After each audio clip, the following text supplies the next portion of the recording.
Da palestra Governança de Pessoas, ouviremos Adriano César Ferreira Amorim. Dr. Adriano é auditor federal de controle externo do Tribunal de Contas da União desde 2004. É especialista em gestão de pessoas pela Universidade Católica de Brasília e em gestão orçamentária e financeira no setor público pelo Centro Universitário do Distrito Federal. Exerceu cargos de gestão no Ministério do Planejamento, Orçamento e Gestão e no TCU, onde foi diretor-geral do Instituto CZDLU Correia e secretário de Gestão de Pessoas. Atualmente é o diretor de Governança e Gestão de Riscos do TCU. Atua como instrutor na área de governança e de gestão de pessoas no setor público. Com a palavra, Adriano César Ferreira Amorim. Pessoal, fala em pé, tá? Pode ser? Vocês estão muito longe. Mas apesar de ficar perto, precisa do microfone, né? Quando se providencia o microfone do doutor Adriano, sem microfone ele não consegue. Nem tanto, né? Pois é. Mas eu quero só antecipar uma coisa rapidamente, que é uma questão de ordem pessoal e pedir licença, principalmente ao doutor Adriano, porque daqui a pouco vou ter que me retirar. Todos sabem, ou quase todos sabem, que eu fiz recentemente uma cirurgia meio complicada. Pô, não conversávamos aqui dentro. Eu tenho que ficar sentado, segundo a recomendação médica, num período pequeno e ficar levantando, saindo, sentando, levantando, saindo. Enfim, eu vou precisar sair daqui a pouco. Lamento muito, eu queria ficar a manhã toda e retornar na parte da tarde. Hoje nós temos uma posse de desembargador no gabinete da presidência, por isso eu teria que estar lá, evidentemente. Mas eu apenas disse isso até que o microfone chegasse para pedir licença antecipadamente. Mas eu vou permanecer um pouco enquanto não tocar aqui a minha campainha. Obrigado. Na verdade, foi tudo ensaiado, né? Tudo essa ensaiado. questão do microfone, não teve nenhum... Gente, bom dia. Vocês têm certeza que não querem sentar aqui, não? Aproveita, gente, é raro. Vamos lá. Vamos? Algumas pessoas sentaram aqui. Vamos lá, gente. Bom dia. Vamos falar um pouquinho sobre governança de pessoas, mas antes de falar de governança de pessoas, eu quero falar um pouquinho sobre conceitos de governança. Acho que vai ser até importante a minha fala, porque vai ajudar a compreensão dos conceitos de governança e a fala dos colegas que vão me suceder, talvez fiquem até mais facilitadas. Vamos lá. A gente está vivendo um mundo um pouco diferente, né? A sociedade está cada vez mais exigente, as demandas estão cada vez maiores, as mídias sociais têm feito as demandas ficarem cada vez mais frequentes e presentes na vida das organizações públicas, e a gente está vivendo um momento muito especial em relação às demandas que a sociedade tem cobrado das organizações públicas. Tem cobrado mais participação, mais transparência, mais equidade, tem cobrado que as organizações públicas se coloquem efetivamente no lugar do cidadão, mais empatia.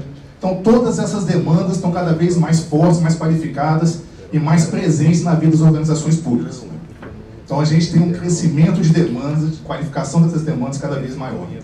E ao mesmo tempo, já foi mencionado aqui pelo presidente, a gente está vivendo sob a égide de um novo regime fiscal, que comumente a gente tem chamado de teto de gastos, que desde o final de 2016 tem imposto à administração pública um controle no aumento das despesas de custeio de investimentos de pessoal. Na prática, o que tem acontecido é que as organizações públicas estão sendo impedidas de repor o seu quadro de pessoal na velocidade que as aposentadorias têm acontecido. Então a gente está vivendo hoje, por causa da emenda constitucional, um cenário de restrição de força de trabalho nas organizações públicas. Ok? Especialmente na área de pessoal, porque se constitui o maior orçamento das organizações públicas brasileiras. Então a gente tem ao mesmo tempo um excesso de demanda e uma insuficiência de recursos cada vez maior, né? Especialmente quando a gente fala de recursos humanos, de força de trabalho, né? Então a gente está vivendo um quadro especialmente complexo para as organizações públicas hoje. Por um lado, as demandas maiores, mais qualificadas e mais presentes, especialmente potencializadas pelas mídias sociais, e por um outro lado, a gente está cada vez tendo que conviver com menos recursos orçamentários, financeiros, com recursos humanos das organizações públicas. Então, como é que a gente pode resolver essa equação aí, né? De um lado, excesso de demanda e de outro, insuficiência de recursos. As pessoas, né? Sem as pessoas, a gente não vai conseguir sair do outro lado, entregar resultados, atender as demandas que a sociedade espera da gente. Então, a gente precisa focar demais nas pessoas. Eu sei que esse discurso é um discurso já antigo, todo mundo fala que as pessoas são importantes, que as pessoas são o ativo mais importante das organizações, mas a gente agora está sendo impelido ou forçado a adotar esse discurso na prática, ok? Pelo esse quadro pessoal que a gente está vivendo. E por que as pessoas são importantes? Porque elas são o maior orçamento das organizações públicas, né? Então a gente está falando de questões orçamentárias também, por causa da emenda constitucional 95, mas o mais importante, elas determinam a capacidade das organizações de gerarem valor público, de entregar resultado para a sociedade. Então são as pessoas, eu não sei como é que é aqui no TRT, mas no TCU, por exemplo, quase 90% do orçamento do tribunal é folha de pessoal, folha de pagamento. Então a gente tem que otimizar a utilização desses recursos orçamentários, quando a gente fala de pessoas, e ao mesmo tempo a gente precisa potencializar essa capacidade das pessoas de gerarem resultados organizacionais cada vez com menos gente no nosso quadro pessoal. Mas como é que a gente pode fortalecer o papel das pessoas na melhoria do desempenho organizacional? Como é que a gente pode fazer isso na prática, né? E aí que uma boa governança de pessoas pode ajudar. Então o papel da governança e da gestão de pessoas é potencializar a contribuição das pessoas para o alcance dos resultados organizacionais. Como é que a gente pode fazer isso, né? Então a primeira coisa que eu quero falar para vocês é falar um pouco sobre o conceito de governança. A gente fala de governança o tempo todo, esse seminário sobre governança. Governança hoje é uma palavra da moda, né? O TCU tem contribuído para isso também, por causa do levantamento de governança. Mas o que é esse raio de governança, né? O que na prática é isso? Vou tentar passar para vocês de uma forma bem simples. Vocês podem ler vários conceitos de governança, teorias, artigos sobre governança, mas a ideia é passar para vocês de uma forma bem simples o que é governança na prática, ok? Vamos lá. Como é que surgiu a governança? Lá no começo, no final do século XIX, começo do século XX, as empresas, as companhias eram pequenas, né? E elas eram gerenciadas diretamente pelos proprietários. Então, o dono da empresa, o dono da companhia, as empresas eram pequenas, ele conseguia gerenciar diretamente a sua empresa, né? Então, como ele tinha uma atuação direta na empresa, ele tinha acesso a todas as informações da empresa, ele tinha total poder sobre a gestão da empresa e ele tinha os seus interesses completamente atendidos, porque a gestão dele era direta, né? Na medida que as empresas foram se tornando mais complexas e maiores, houve a necessidade do proprietário contratar administradores e gestores para gerenciar essas empresas. Os proprietários já não eram capazes mais de gerenciar diretamente as empresas, elas se tornavam grandes empresas, às vezes mais de uma empresa, complexas empresas.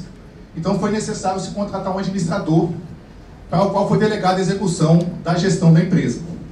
Quando você coloca um cidadão entre o proprietário e a gestão da empresa, naturalmente algumas distorções aparecem. E essas distorções geralmente são essas três aí. Você passa a ter uma simetria de informações, porque o administrador da empresa tem mais informações do dia a dia da empresa do que o proprietário. Você passa a ter divergência de interesses, são duas pessoas diferentes e naturalmente essas duas pessoas têm grande probabilidade de ter interesses distintos, né? E além do que, você tem um desequilíbrio de poder. O administrador está na gestão do dia a dia da empresa, ele tem mais poder sobre a empresa do que o proprietário. Então essas distorções começaram a inquietar os proprietários, que a gente está chamando hoje de principal, e o administrador de agente, tá?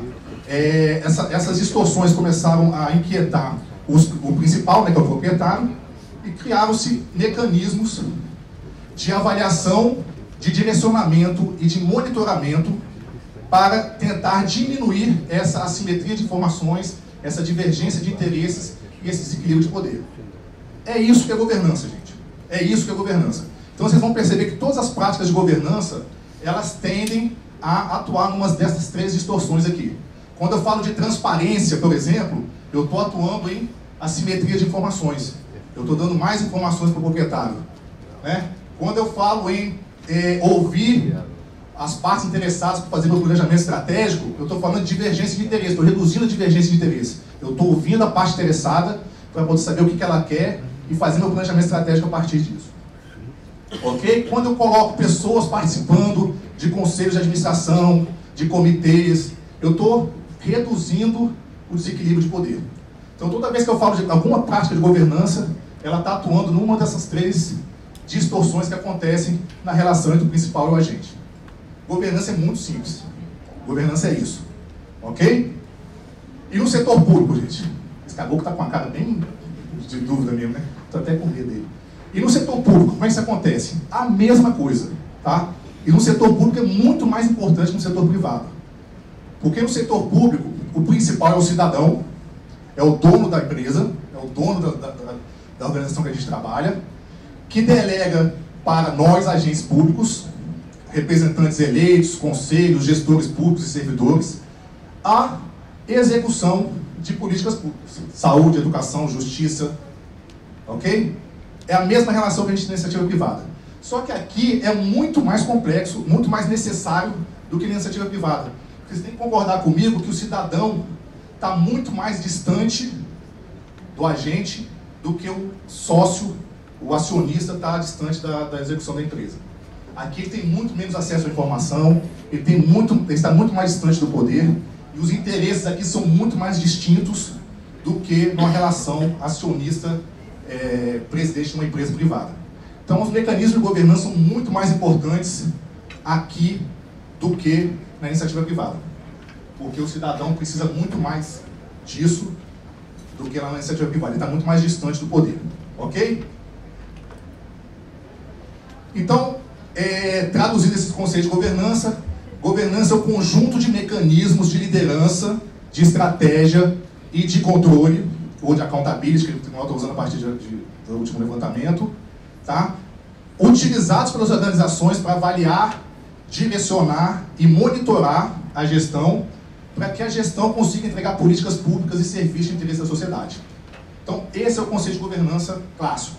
Conjunto de mecanismos de liderança, estratégia e controle, utilizados para avaliar, dirigir e monitorar a gestão, para que a gestão consiga entregar políticas públicas e serviços públicos de qualidade, de interesse da sociedade. Ok? Beleza? E governança de pessoas, nesse contexto aí? O conceito é muito parecido, tá? Na verdade, a governança de pessoas é a governança de uma atividade intra-organizacional, como a gente tem governança de pessoas, governança de TI, governança de aquisições, né? E elas são, o conceito dessas governanças são muito parecidos. É um conjunto de mecanismos de liderança, estratégia e controles que eu uso para avaliar, dirigir e monitorar a gestão de pessoas nesse caso, não a gestão como um todo, tá? Para que eu possa fazer com que o capital humano, as pessoas, contribuam mais para a entrega dessas políticas públicas de interesse da sociedade. Então, o conceito é muito parecido com a governança, não poderia ser diferente, mas é utilizado para potencializar o uso, potencializar as entregas do capital humano, ou a contribuição que o capital humano dá para os resultados organizacionais. Ok? E como é que governança e gestão se relacionam? A gente fala muito de governança, fala muito de gestão, e a gente se confunde muito qual é o papel de cada uma dentro da organização. Tá? Então, vou botar um slide aqui que eu espero que esclareça para vocês. Do lado esquerdo eu vou falar um pouquinho de governança. Ô, gente, agora melhorou, hein? Ó, cara, é tão positivão, legalzinho lá. Do lado esquerdo eu vou falar de governança, as funções de governança, e do lado direito eu vou falar um pouco das funções de gestão, ok?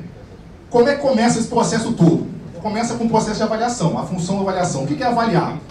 Gente, é coletar informações do ambiente externo, do ambiente interno, identificar os desejos, os interesses das partes interessadas, pesquisar tendências ou possíveis mudanças de cenário que podem acontecer na área de atuação da minha organização. Então, eu avalio uma série de informações, né, para poder estabelecer o direcionamento da organização. O que é estabelecer o direcionamento da organização? É a definição da estratégia organizacional. Planos, planejamento estratégico, políticas de gestão de pessoas, políticas de TI. Geralmente as estratégias são definidas por meio de políticas e planos. As instâncias de governança definem a estratégia organizacional e essa estratégia é utilizada pela gestão para fazer o seu planejamento, os planos de ação, os planejamentos operacionais. Esse planejamento é feito, executado, controlado, né? Esse aqui é o famoso PDCA, que todo mundo conhece, ok? Beleza? Não vou entrar em outro PDCA que você sabe melhor do que eu. E a partir dos resultados obtidos pela gestão, a gestão presta contas para as instâncias de governança. Ela faz a famosa accountability, presta conta e se responsabiliza pelos resultados. Então, fornece relatórios, informações dos resultados que foram alcançados pela gestão, tá? Que é a função de monitoramento das instâncias de governança. Então, as instâncias de governança realizam monitoramento da gestão para saber se o que foi direcionado lá em cima foi realmente entregue pela gestão. Ok? E aí esse ciclo retroalimenta o processo de avaliação de novo. Então é assim que funciona a relação entre governança e gestão. De um lado eu tenho funções de avaliação, direcionamento e monitoramento, que são das instâncias de governança, geralmente a alta administração, os conselhos de administração, que definem a estratégia organizacional e monitoram. E do outro lado eu tenho as funções de gestão. Nesse meio aqui, gente, tem o presidente sofredor, a alta administração. O presidente está aqui, ó, porque ele participa tanto do direcionamento, como também, ele é a mais alta instância da gestão e ao mesmo tempo que participa, que é uma instância de governança. Então a alta administração está nesse miolo aqui, ó. Porque ela faz a conexão entre as instâncias de governança e as instâncias de gestão. Então ser presidente não é fácil, né, presidente? Não. Beleza? É isso, gente, muito simples, tá? Então toda vez que a gente fala de instância de governança, de apoio de instância de governança, elas têm que executar esse papel aqui. O direcionamento é sempre dado por meio de planos e políticas que são editados no âmbito da organização. Vamos lá? Como é que eu posso alcançar, então, uma boa governança de pessoas? Vou falar de forma geral, tá? Tem mais detalhes do que isso, mas, assim, em linhas gerais, o que eu preciso fazer numa organização para ter uma boa governança de pessoas? Primeiro, mapear e priorizar as demandas das partes interessadas. Como é que eu vou atender o interesse do principal, que é o cidadão, se eu não tiver isso aqui feito na organização? Então isso é muito importante. É porque é disso que vai derivar todas as ações de governança e eu só vou conseguir atingir meu resultado final de atender os interesses da sociedade se eu tiver isso aqui bem mapeado e priorizado. Não dá para atender tudo, tá? Mas as pessoas têm que saber, as partes interessadas têm que saber, inclusive os critérios de priorização que eu adotei para deixar de fazer uma coisa e estar fazendo outra. Isso tem que ser muito transparente para as partes interessadas. Segundo, definir, divulgar e monitorar a execução da estratégia organizacional. Eu tenho que definir a estratégia, executar essa estratégia e monitorar a execução dessa estratégia, para saber se as coisas estão acontecendo do jeito que eu planejei. Terceiro, realizar um planejamento de gestão de pessoas alinhado à estratégia organizacional. O planejamento de gestão de pessoas ele tem que ser um elemento de contribuição para os alcances dos resultados organizacionais. É como as pessoas e como a gestão de pessoas podem ajudar a organização a cumprir a sua estratégia. Então o planejamento de gestão de pessoas tem que estar bem alinhado à estratégia. Depois, dimensionar e planejar a força de trabalho necessária para o cumprimento da estratégia. Né? Eu tenho uma estratégia a ser alcançada e para alcançar essa estratégia eu preciso de pessoas. Preciso de pessoas com determinado perfil profissional e alocadas nos locais corretos. Então, e não só atendendo as necessidades atuais, mas também as necessidades futuras, né? Porque as pessoas que entram hoje na organização, elas vão passar, eu nem sei mais quantos anos. Quando comecei a dar essas palestras, eram 35 anos, 30 anos, né? Agora já tem 50, né? Mais ou menos. Então as pessoas que vão entrar hoje nas organizações, elas vão ficar 50 anos nas organizações. Tá? Então eu não posso pensar apenas no imediatismo e atender necessidades atuais. Eu preciso ter um processo de planejamento de gestão de pessoas, planejamento da força de trabalho, que me indique que competências e que perfil profissional eu vou precisar para o futuro da minha organização. Tá? Além disso, gerenciar riscos. Né? A gestão de riscos é um componente muito importante para assegurar uma probabilidade maior de alcançar meus resultados. Então, se eu estou falando de alcance de estratégia, de cumprimento de estratégia, eu estou falando de gestão de riscos também, que é um componente da estratégia. Escolher líderes com base em critérios e perfis profissionais. Então eu tenho que ter critérios pré-definidos para a seleção dos meus gestores, dos meus líderes, definir os perfis profissionais que eu preciso para esses líderes e escolher esses líderes com base nesses perfis profissionais. Isso é uma outra prática de governança. Gerenciar o desempenho de líderes e colaboradores. Então eu estou definindo estratégia, estou definindo os resultados que eu quero alcançar. Eu preciso gerenciar o desempenho dos meus gestores e dos colaboradores, dos servidores da organização. Plantar uma efetiva gestão da ética. Como a gente falou aqui, né? Já foi mencionado aqui. Não adianta entregar resultados, cumprir metas e objetivos, se isso não é feito com ética também. Porque valor público a gente entrega não só pelos resultados, não só pelo que a gente entrega, mas como a gente entrega, né? Com eficiência, com efetividade, com ética. Então cada vez mais a sociedade está cobrando isso. Então uma efetiva gestão da ética é muito importante quando a gente fala de governança.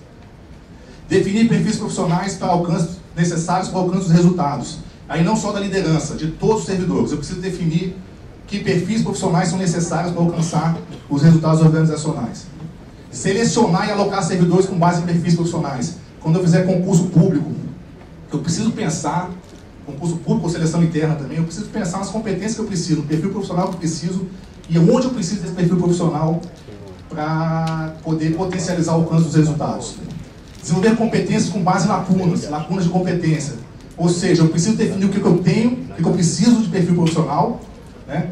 E que a organização me fornece perfil profissional. Essa diferença entre o que eu preciso e o que eu tenho é o que a gente chama de lacunas de competência ou lacunas de perfil profissional. E com base nessas lacunas é que muitos processos de gestão de pessoas são conduzidos. É com base nessa lacuna que eu faço capacitação, que eu preciso reduzir essa lacuna. É com base nessa lacuna que eu faço movimentação interna de pessoas. Quanto mais próximo esse perfil profissional desejado do perfil profissional que eu tenho, mais adequada é a lotação dessa pessoa naquele local. Então, vários processos de gestão de pessoas são feitos com base na diferença ou na distância que existe entre o perfil profissional que eu preciso e o perfil profissional que eu disponho na minha organização. Gerenciar ocupações críticas. O que são ocupações críticas? São as ocupações que têm duas características simultâneas. Primeiro, elas são fundamentais para o cumprimento da missão organizacional, né? Elas entregam a missão organizacional, elas entregam os produtos e serviços que são responsáveis pelo cumprimento da missão organizacional.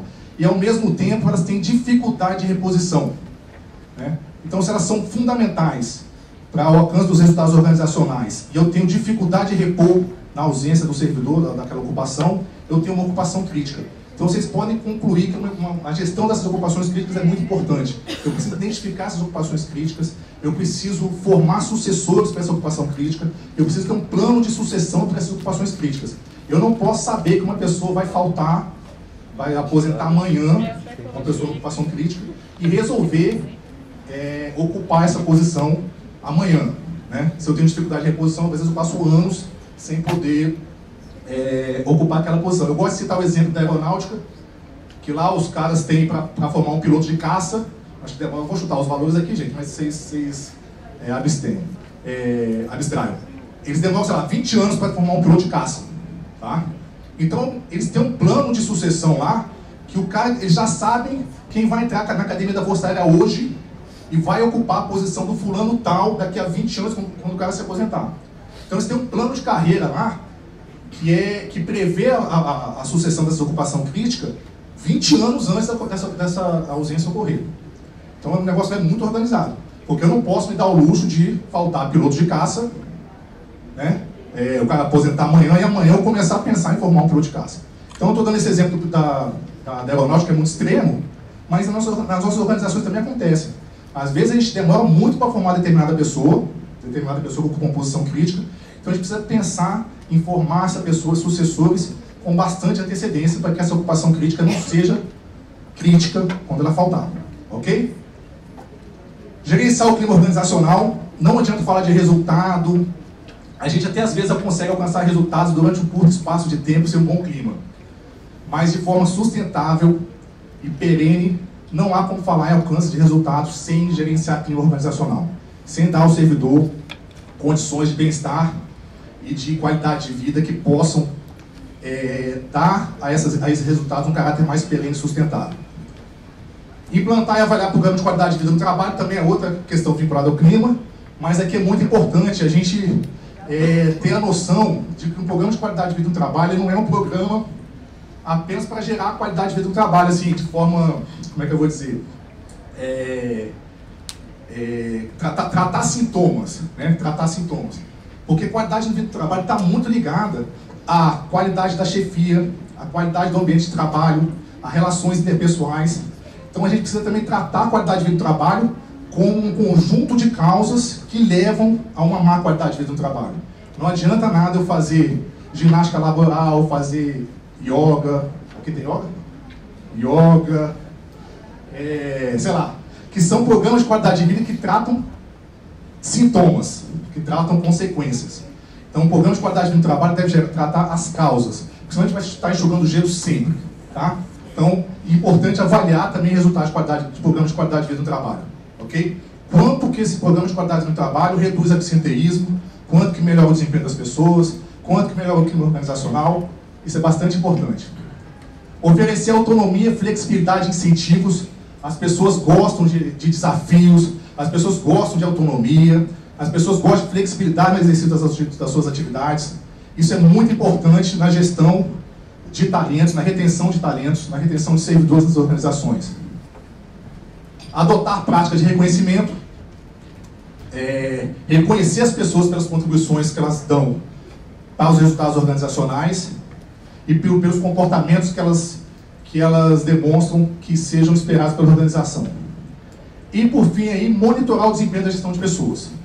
Bastante importante. A gente tem um planejamento de gestão de pessoas, no primeiro slide que eu coloquei, e ao final, as instâncias de governança precisam monitorar o desempenho da gestão de pessoas, o quanto a gestão de pessoas está contribuindo mesmo para o alcance de resultados.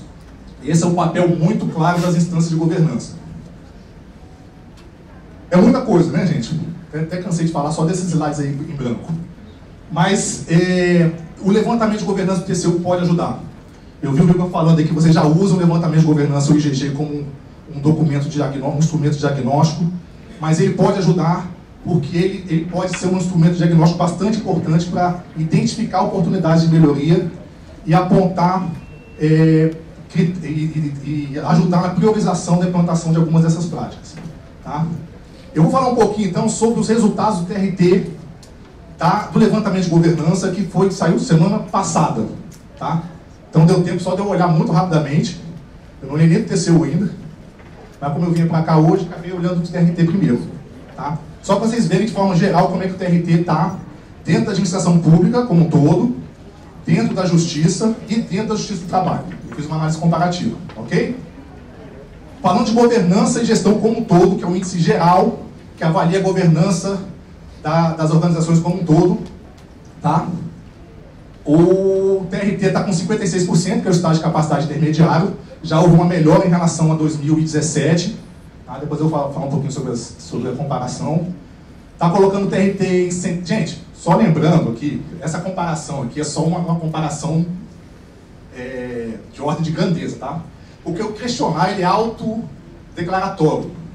Então tem pessoas, às vezes, que são muito, como é que eu vou dizer, otimistas, né? Tem órgãos que são muito otimistas quando respondem o questionário, tá? Claro, o TCU vai lá depois, faz uma avaliação de alguns órgãos, não dá para avaliar todos, são 498 organizações, tá? Mas, então, assim, só para vocês terem uma noção de como a gente está comparando com os outros órgãos, tá? Não levem isso muito ao pé da letra, porque a gente tem umas distorções em relação à autodeclaração, tá? Em relação ao judiciário, a gente avaliou 90 organizações, o TRT aqui da terceira região ficou em 17º, e ficou em 12º quando a gente avaliou 26 organizações da Justiça do Trabalho. Tem os TRTs, mais o TST e o CSJT. Então são 26 organizações. Isso? 24 TRTs. Então esse é o mapa geral de governança e gestão quando a gente fala de TRT terceira região, comparando com os outros órgãos. Depois eu vou passar esses slides para vocês, tá, gente? Comparando 2017 e 2018, já houve uma evolução. Tá? Continua no estágio de capacidade intermediário, mas houve uma evolução de 48% para 56%. Beleza? Quando eu falo só do índice de governança de pessoas, o índice de governança de pessoas ele pega práticas de governança, de liderança, estratégia e controle, de accountability, guys, e pega práticas de gestão de pessoas, essas que eu acabei de mencionar para vocês aqui. Então, quando eu pego o Gov Pessoas, em 2018, esse é o resultado, 59%, estágio de capacidade intermediário, 86º, quando eu falo de organizações públicas, como um todo, 9º, quando eu falo só do judiciário, e 8º, quando eu falo das 26 organizações. Tá? Quando eu pego governança e gestão de pessoas como um todo. Se eu tiro do índice de governança e gestão de pessoas a parte de governança, ou seja, se eu avalio só... Ah, esqueci que eu tenho que fazer a comparação aqui. Tem a comparativa aqui, gente, desculpa. A comparação. Teve uma melhoria quando eu falo de Gov Pessoas, bem significativa em relação a 2017. Tá? Quando eu tiro da parte de governança, do índice de governança e gestão de pessoas, a parte de governança, ou seja, avalio só gestão de pessoas, aí a situação piora um pouquinho. Tá? Eu tenho 49%, 128º, 17º nas 90 organizações, 12º nas organizações da Justiça do Trabalho. Tá? E piora um pouquinho, mas isso acontece em todas as organizações, tá, gente? Todas as organizações, a parte de gestão de pessoas é a pior avaliada quando eu comparo com aquisições e TI. Tá? Isso acontece em todas as organizações. E quando eu comparo 2017 e 2018, houve uma ligeira queda, quando eu falo só de gestão de pessoas. Mas está explicável, tá? Uma queda muito pequena, porque foram incluídos nesse questionário algumas questões que não tinham sido incluídas em 2017. Algumas questões vinculadas a programa de integridade, a gestão de ética e conflitos de interesse, eram coisas que não estavam sendo cobradas em 2017 e foram incluídas agora. E programa de integridade é uma coisa que, não sei aqui, mas eu acho que nenhuma organização ainda tem, tirando as do Poder Executivo, algumas organizações do Poder Executivo. Foi uma coisa muito voltada para empresas públicas, sociedade de economia mista, e foi incluída na questão do levantamento de governança. Tá? Gente, oportunidade. Estou terminando, hein? Ninguém subiu plaquinha não, né? 5 minutos, 10 minutos. Oportunidades. Por que eu estou chamando de oportunidades aqui? Eu destaquei dentro do questionário de governança, do levantamento de governança de pessoas, de governança e gestão de pessoas, especialmente gestão de pessoas, aqueles itens em que o TRT, terceira região, não pontuou. Tá? Ou seja, que vocês marcaram que vocês não adotam nesse momento, em julho de 2018. Foi junho, né? Junho. O questionário foi respondido em julho de 2018. Tá? Então, destaquei essas oportunidades, são oportunidades que podem, se forem implementadas, melhorar bastante o índice de governança de pessoas aqui do TRT. A primeira, avaliar se os gestores cumprem efetivamente as políticas de gestão de pessoas. Isso é uma coisa que vocês declararam que não fazem, que é uma coisa que pode ser feita em pesquisa de clima organizacional, pesquisas específicas para isso, né? E algumas outras formas de avaliar se realmente os gestores estão adotando as políticas de gestão de pessoas previstas na organização. Ele está ficando doido aqui, né? Porque eu vou para lá e para cá. Ele está parecendo que está assistindo um jogo de tênis. Que eu vou para cá e vou para lá. Mas tudo bem, vamos lá. Vou ficar parado agora, tá? Estabelecer uma política de sucessão. E política de sucessão, gente, não necessariamente precisa ser para ocupar funções de liderança, mas também é importante. Mas, inclusive, para ocupar funções que não são de gestão. Ocupações críticas, outras ocupações. O que é uma política de sucessão? É você definir diretrizes, princípios, papéis e responsabilidades que vão gerenciar ou que vão nortear a sucessão das ocupações, das posições dentro da organização. Sejam elas de gestão ou não.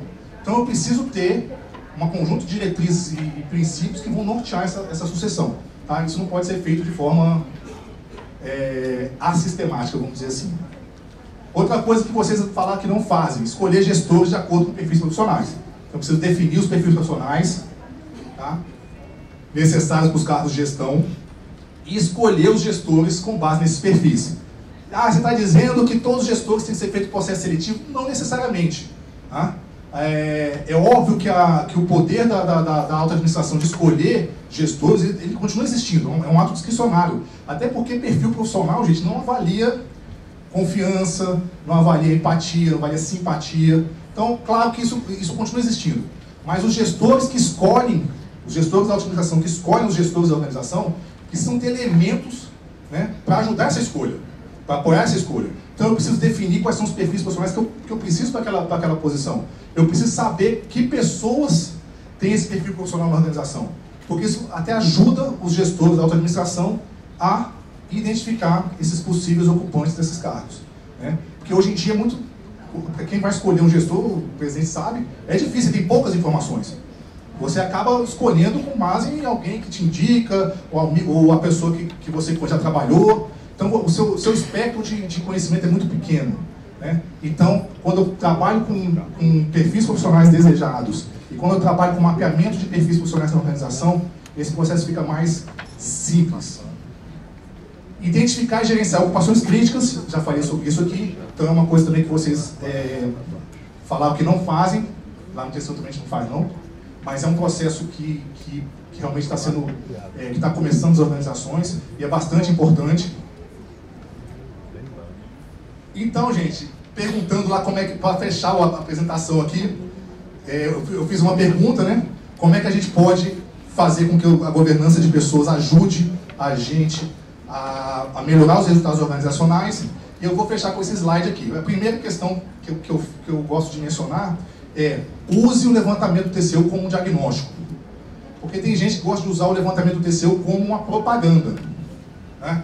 Então, toda vez que a gente está respondendo um diagnóstico, se ele é um diagnóstico mesmo, eu tento ser o mais até conservador possível, para me alertar das oportunidades de melhoria que eu apresento. Porque se eu levar o levantamento do TCU como um instrumento de propaganda, eu vou mascarar oportunidades de melhoria que eu posso ter na minha organização. Então, vamos usar o levantamento do TCU como um diagnóstico.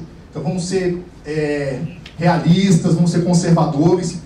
Toda vez que a gente está... Eu sou responsável por responder esse nome do TCU, né? O TCU como órgão jurisdicionado. Toda vez que eu estou em dúvida sobre uma coisa, eu boto para baixo. Que é melhor. Porque se você bota tudo bom, gente, depois quando você vai fazer seu planejamento, você passa por cima daqueles que você acha que você está bem. Então é sempre bom você chamar atenção naquilo que você precisa melhorar.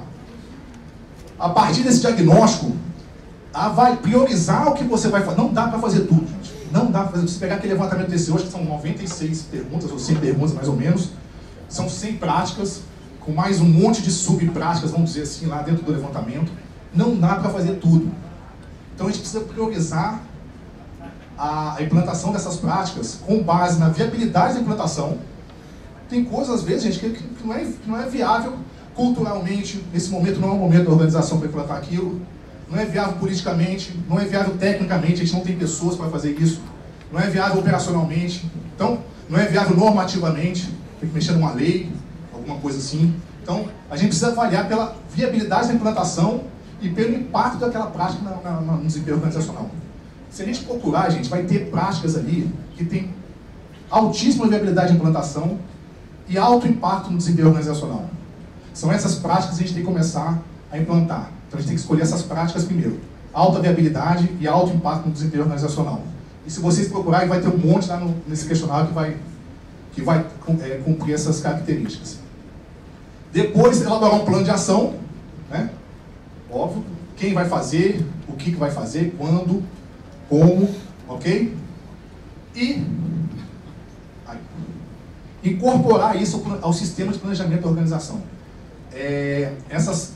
Esses planos de ação, essas iniciativas que são tendentes a implantar essas práticas de governança e gestão, elas têm que estar no sistema de planejamento organizacional. Ou seja, tem que estar incorporadas em planos estratégicos, táticos, operacionais, precisam ter metas e indicadores definidos, precisam ser monitoradas o resultado, o acompanhamento dessas ações, precisam ser monitorados os resultados avaliados. Isso tem que estar no sistema de planejamento. E aí depois a gente vai rodar isso de novo aqui e ver se o IGG melhorou no ano seguinte. Mas não é só o IGG que tem que melhorar, a gente está falando de índices, tá? O índice é apenas um índice. A gente precisa ver, porque às vezes a gente fala assim, está lá no IGG assim, você publicou a estratégia organizacional, sei lá. É claro que eu não estou falando só de publicar a estratégia, né? Estou dando um exemplo aqui que não é o caso, mas eu estou falando de publicar e cumprir a estratégia, porque publicar documentos é a coisa mais fácil do mundo. Eu posso pegar o questionário do TCU e sair publicando um monte de portarias, um monte de atos normativos e resoluções e tal, e falar que cumpriu o IGG. Meu IGG está ótimo. Mas não é isso que a gente espera. A gente espera que realmente as práticas de governança e gestão se traduzam em resultado, em melhoria da eficiência, da efetividade e da eficácia da organização. Ok? Gente, era isso que eu tinha para dizer. Mas eu estou à disposição para passar o dia todo aqui, até o final do evento. Acho que vai ter prazo para dúvidas, perguntas depois. Mas se tiver algum questionamento, alguma coisa, estou aí. Espero que vocês tenham gostado e até a próxima. Ok? Obrigado, gente.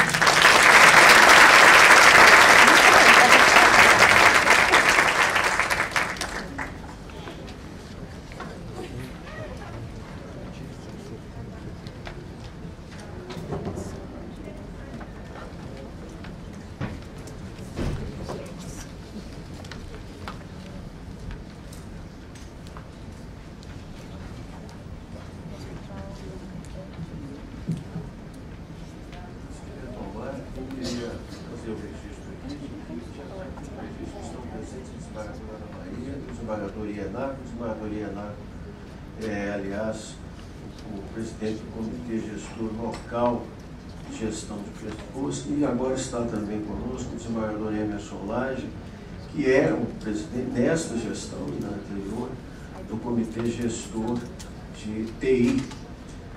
Eu acho muito importante que os desembargadores estejam presentes, porque é preciso dar amplitude dessa compreensão dos novos horizontes enfim, de todas essas questões ligadas à governança pública.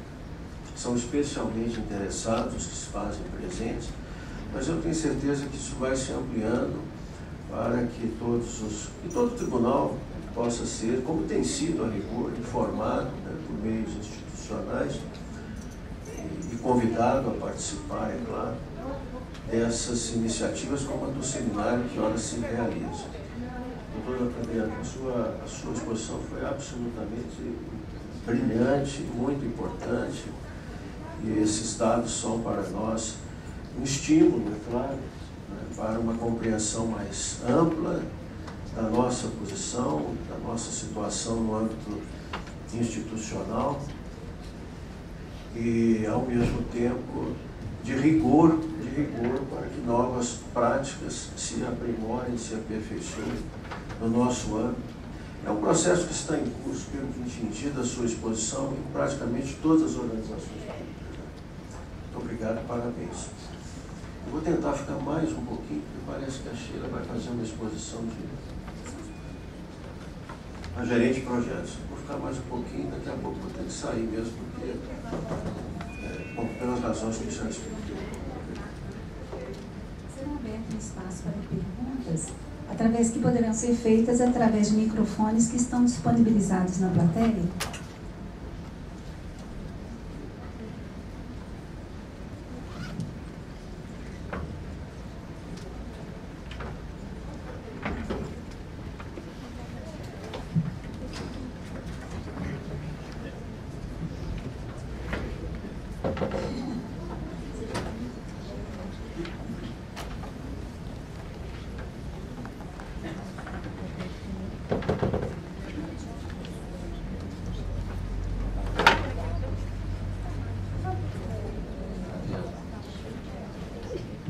Você falou aqui do programa de integridade, né, que a maioria das organizações elas não tem, só que eu estava debruçando um pouco sobre o assunto, estudando um pouco, e eu vi que a gente já tem alguma coisa pelas bases do programa de integridade, que são monitoramento, auditoria, capacitação, apoio da auto-administração, programa de ética, conduta, né, comitê de ética. Então eu queria saber de você como a gente pode compilar isso tudo, transformar isso num programa, e acredito até que a nossa resposta foi equivocada no IGOV, porque a gente não levou em consideração o que a gente já tem, né, e respondeu que não temos nada. Eu falei que as organizações não têm isso, mas na verdade, porque como o programa de integridade, ele é um programa que trata de ações, iniciativas que cuidam de prevenir, identificar e tratar casos de fraude e corrupção. Essas são e é óbvio que quando a gente fala de controle, auditoria interna, quando a gente fala de gestão da ética, de gestão de riscos, a gente fala de vários componentes desse programa de integridade. O que tem acontecido na prática é que as organizações ainda não têm organizado isso de forma sistemática no âmbito do programa. Ou seja, de definir ações coordenadas entre elas nesse sentido, de ter uma unidade responsável pelo planejamento, pelo acompanhamento, pelo monitoramento dessas ações e depois de avaliar os resultados dessas ações, de ter alguns indicadores de risco. A gente fala de gestão de risco, mas poucas organizações têm identificação de gestão de riscos de fraude e corrupção mesmo, né? Identificar esses possíveis riscos e acompanhar esses riscos ao longo do tempo, inclusive com indicadores que permitam a gente atuar antes da concretização do risco de fraude e corrupção. Então, o que eu falo é exatamente isso. E a CGU já está bastante avançada em relação a definir já editou algumas portarias, tal, já tem um decreto, uma portaria, estabelecendo inclusive etapas, claro que isso vai no Poder Executivo, mas a gente pode usar isso como uma inspiração, já que a gente não tem isso nem no Poder Judiciário, nem no Legislativo, mas de uma orientação de como implantar programas de integridade nas organizações. Mas eu concordo, é claro que iniciativas que compõem esse programa já são adotadas nas organizações. Eles só precisam estar sob um manto assim, de um programa sistematizado, e aí, como todo programa, tem ações, iniciativas, metas para serem cumpridas e avaliadas.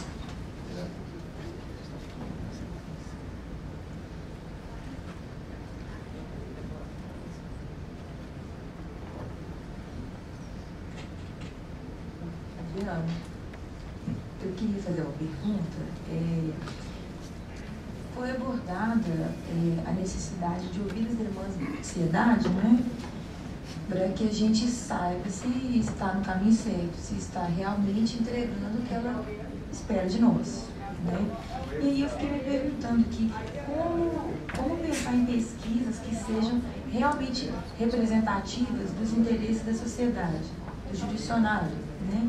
E aí você disse sobre utilização do questionário do IGOV como diagnóstico. Então, nós podemos, no TRT3, partir das práticas sugeridas pelo IGOV como sendo esse norte da demanda social? Na verdade, assim, o questionário, ele não mostra, ele não qualifica a demanda, né? Quando eu falo por exemplo, quando eu falo de gestão de ética, por exemplo, claro que é uma expectativa da sociedade, mas essa é uma expectativa transversal, universal, né? Ela não está direcionada para o atendimento de uma demanda A ou B, né? Então, dentro do questionário, você tem o como fazer, mas o que fazer, qual a estratégia ser adotada, onde você quer chegar, isso precisa ser qualificado uma escuta da sociedade. Não necessariamente por meio de pesquisas. Eu vou até contar um caso, uma iniciativa que a gente está fazendo no TCU nesse momento, que foi super rica para a gente. O TCU, talvez como o TRT, também a Justiça do Trabalho passa por isso, a gente está sempre sendo ameaçado em relação às nossas competências. Volta e meia, as pessoas querem diminuir as competências do TCU, querem extinguir o TCU. Se eu contar quantas emendas constitucionais tem lá para extinguir o TCU, deve ser o caso de vocês também, acho que eu perco a conta aqui. E toda mudança de governo, mudança de legislatura, essas coisas voltam a acontecer, esses discursos voltam. Vou contar esse caso aqui porque é importante para vocês também. E a gente identificou mais fortemente no último ano, até pelo histórico recente do TCU em relação a impeachment de presidente, essas coisas ficaram mais fortes no TCU, a reação ao TCU ficou mais forte, a gente começou a identificar alguns discursos de que o TCU era um empecilho para a inovação e para o funcionamento da administração pública. Então isso é um risco que a gente identificou, um risco crítico para o tribunal. O que a gente começou a fazer? A gente foi escutar a sociedade. Então a gente fez entrevistas com vários gestores públicos, ex-ministros de Estado, gestores de ONGs, pessoas do terceiro setor, gestores públicos, academia, professores de academia, professores da universidade e tal. A gente fez uma série de entrevistas para ouvir essas pessoas. O que elas pensam do TCU? O TCU realmente é um empecilho para a administração pública? Então a gente começou a fazer entrevistas, fez uma série de entrevistas, e depois dessas entrevistas a gente fez uma oficina com algumas dessas pessoas, chamamos essas pessoas para cá. Para dentro do tribunal, né? E colocamos essas questões para dizer, tudo bem, as causas, as possíveis causas para o TCU ser reconhecido como um empecilho são essas aqui. O que vocês sugerem que o TCU faça para melhorar isso, para tratar essas causas? Então, tem muitas coisas que eles têm razão, gente. Tem muitas coisas que eles têm razão. Outras não. A maioria das coisas não se sustenta, tem muito imaginário, né? Quando você vai perguntar por quê, eu conheço, o TCU condena sem provas, condena gestores públicos poucos, aí você vai citar um caso, a pessoa não sabe, né? A maioria das vezes tem muita imagem. Mas esse trabalho foi muito importante para a gente, porque escutou a sociedade, os diversos setores da sociedade, e eles ajudaram a gente a propor possíveis medidas que podem ser adotadas pelo TCU para melhorar essa imagem que o TCU tem. Então eu estou falando que isso não é uma pesquisa, não deu muito trabalho para fazer, a gente fez isso durante uns 2 ou 3 meses, claro, dá trabalho de agenda, o presidente tem que ligar para não sei quem, que não dá para ligar para o ministro, né? Mas assim, foi muito tranquilo, a gente produziu um relatório e falou assim, essa é a visão da sociedade. E a gente vai incluir isso no nosso planejamento estratégico do ano que vem, que está sendo revisado. Então foi uma forma de escutar a sociedade sem estar realizando pesquisas que são muitas vezes frias, né? É um exemplo que a gente já está fazendo lá.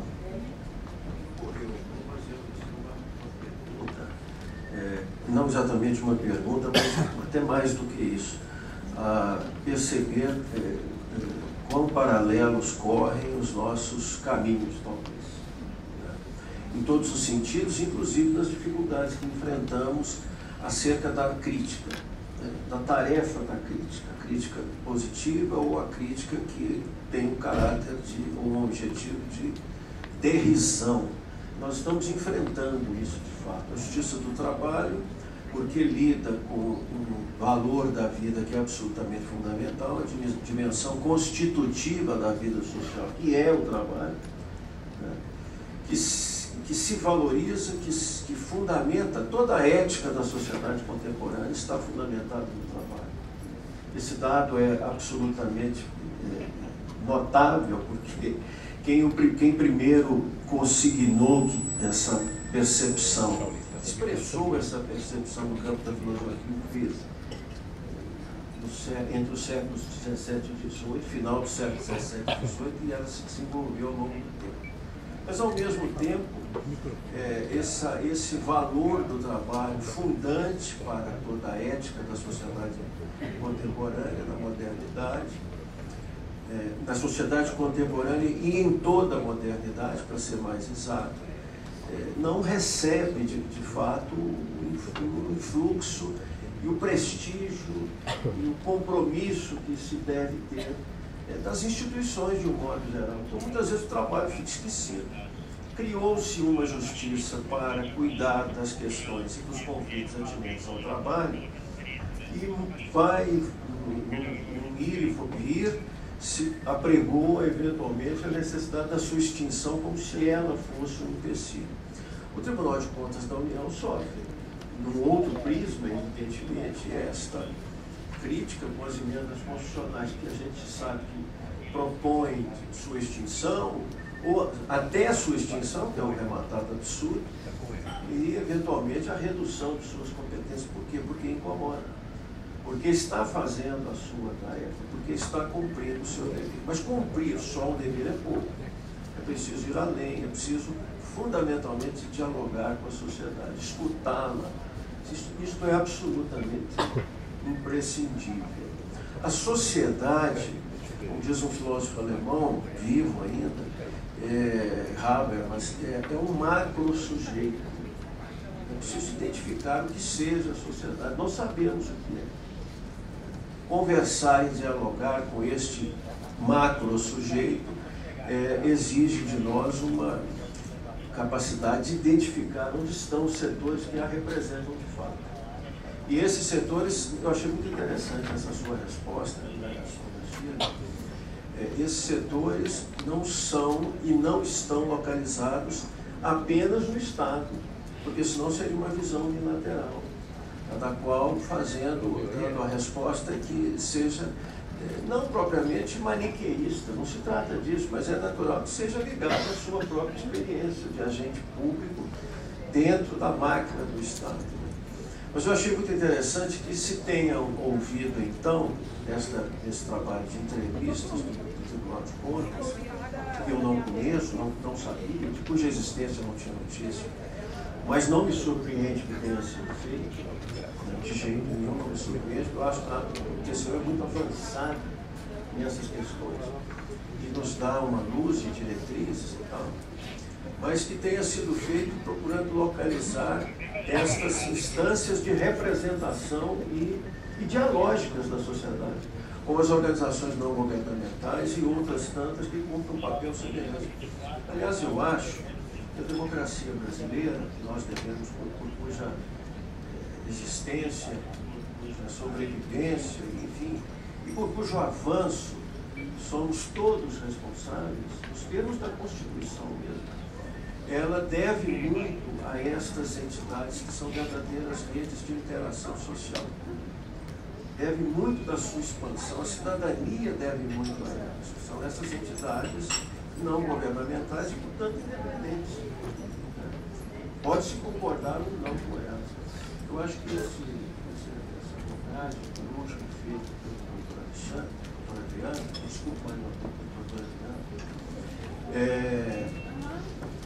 essas abordagens são muito úteis também nesse prisma, nesse aspecto. Porque as pesquisas se fazem, os questionários são extremamente relevantes, eles se baseiam em experiências prévias, né, da própria administração, do seu dia a dia, da sua dinâmica, mas é preciso encontrar fórmulas novas, que sejam mais abrangentes e que tragam para dentro do tribunal, da instituição judiciária, desta e de qualquer outra, mas nós estamos falando, nos preocupamos especificamente com esta, a expressão que o doutor Adriano usou, que é muito importante, a escuta. Quer dizer, ela, quando se fala em escuta, se tem logo uma impressão ligada à psicanálise e a tantas de suas expressões teóricas, etc.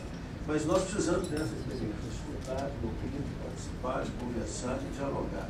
Já se foi o tempo, já felizmente, em que o judiciário se recolhia sobre si mesmo, se fechava sobre si mesmo. Não é possível mais, é preciso abrir hoje tantas outras instâncias de representação da sociedade. A agenda é fácil de resolver relativamente, não é tão difícil.